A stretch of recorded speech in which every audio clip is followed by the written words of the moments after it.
السلام علیکم زنده سلامت و شما تمام باشید. چیز میدونید چی کاری همین جسمانی که امروز گفتن که یعنی کار با شما هم خیلی کار است. خیلی کار جسمانی که آدم تیز ضایع میکند، میشکند، پیر میکند، فرسوده میکند. مادرم حتما میگفتن که جان رو غم نده که در پیری تو رو جان غم میتید. بله مادر من در کلخوز کار میکردن که وقتی که من در رسی اومدم بعد یک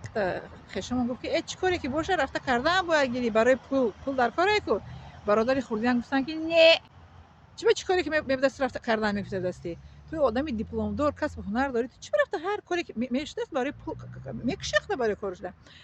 گپی اما همین روز یادم اومد مادر رحمتی گپش یادم مادر رحمتی میگن که جان رو غم نده که جان رو غم میتید برادری خوردی اما میگن که فیروزه خان تو بسیار انسانی دختری با عقل با سواد هستی تو با کسب هنری خودت کار کن با کاری که راهروی پولشویی این کاری تو نیست میگه که با ما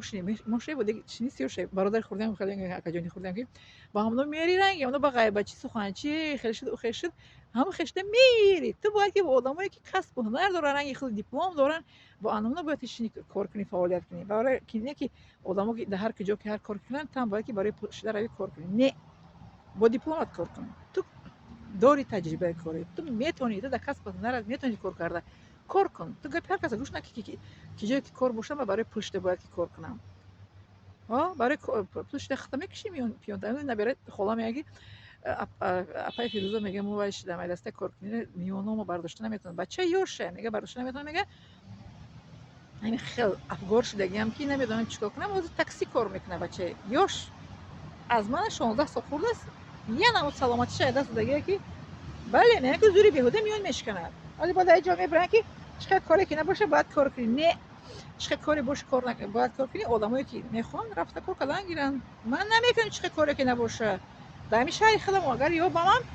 کاری که میونشکن نباشه میکنم کاری میونشکن نمیکنم برای که من افتم در اینجا کسالشم جوگا خورم کی برای نگاه میکنه هیچ کس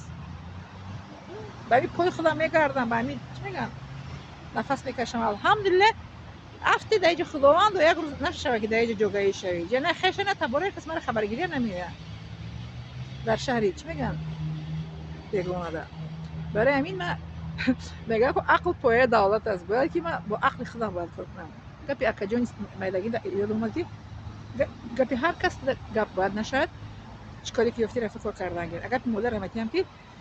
جان رو عذاب نده که به عذابش رو در پیریت میکشی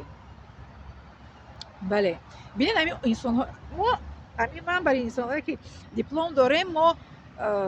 معنی سر مونده میشه روحان مونده میشیم جسمانی نه روحان مونده میشیم میایم خواب میکنیم میخزیم با روح مونده میگیره استراحت میکنیم انسان هایی که جسمان کار میکنن کو جسمان مونده میشن و یا جسمشون با رفته رفته سلامتیشون دست میتن برای همین کسایی که یوش جوان هسته که خود زن خود دختر خود پسر سرکه خوش بچه خوش بخونین دیپلم گیرین کسب هنر گیرین گفتی اکا کجانی کلانی ما که دیپلم هیچ وقت شما رو نمیگه که مرا نان تین مرا خرانی پوشونی دیپلم شما رو یک روز نه یک روز به کار میرود من در تاجیکستان یک سال میدونی چه شد 3 سال پای هم کار نیافتم بعد 3 سال یک بار 3 جدا کار یافتم بله 3 جدا در یک جاش از سر تا نصف روزی کار میکردم درس میدادم در یک جای دیگه از نصف روزی تا بگویی درس میدادم بله مرکز شخصی زبانی انگلیسی مساج یاری اولی طبی و هیجوما سه جا کار شد سه جا گفتم ولی استاد запасне با یکم جو که کاری برآمدم و یکم جو بعد دویم جو سوم جو با کار کردم این رحمت خداوند است میگه خدا با صبر کنندگان صبر کنیم ان شاء الله که با دیپلم کار میارم ان شاء الله دیگه این کاری که امروز اومدم جستجو کردم این کاری سیاه هست باید که چی میگن توالت باید شویی من توالت شدگی نیستم اینجا بغیر از توالت جای خانه خودم توالت اون کاتش شدگی نیستم توالت در خونه خوشتان گیرم هسته خداوند برام کسب هنر داده که مثلا که با کسب هنری خودم کار کنم نه که را مثل آدمو پرشویی کنم توالت شویی هماشویی کنم البته که نه من توالت هیچ کس نشونم نمیشه من میخوام انسان کسی که در کل برای شوا که اینو فکر میکنن که ما هم همین آدمایی که در جای مثلا ما فقط کار استیام میکنیم نه ما کار استیام میکنم اگه نه آخه مرا الله تعالی کسب هنر داده کسب هنر قطعی باید کار کنم عقل پایه دولت هستم هست عقل خودم قطعی باید کار کنم اگه جایی کلمه میگه که در راستی برای آدم کار میکنه اگه کار پره کار پر است لیکن با تخصص کار یافتم در همه جا نیست آدمی که متخصص است کو همیشه در همه جا کار نمییابد اینو من از خودم میگم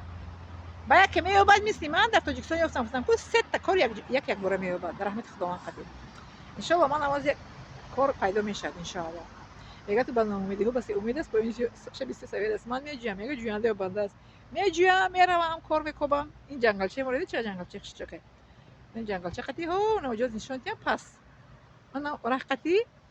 یعنی رختی ها طرف رفتم جای چی میگن کارکاری تا بالا میبره اینجا شب رفتم با این طرف نه پشت من اون طرف دیگه نمیتون اونجا هم رفتم دو جا رفتم این جای کارکاری. بله در جستجوی کار هستم خیلی میگه رحمتی مادرم میگفت که زندگی مثل عروبه است میکشی میرود حرکت میکنی تا پیش میره میرود یه خشنقت نمیره منم عروبه چرا کشیده ایستادم زندگی رو میرم در جستجوی کار مثلا که یافتم با تخصصم کار میکنم نیافتم صبر میکنم خدا هم با صبر کنندگان است یک باره میبینی که کار یافتم در دو جا سه جا ان شاء الله چقدر که تاجیکستان یافتم کار هم فکر کار ان شاء الله که میبینی دنیا با امید شیطان امید. بله، من ندارم اشما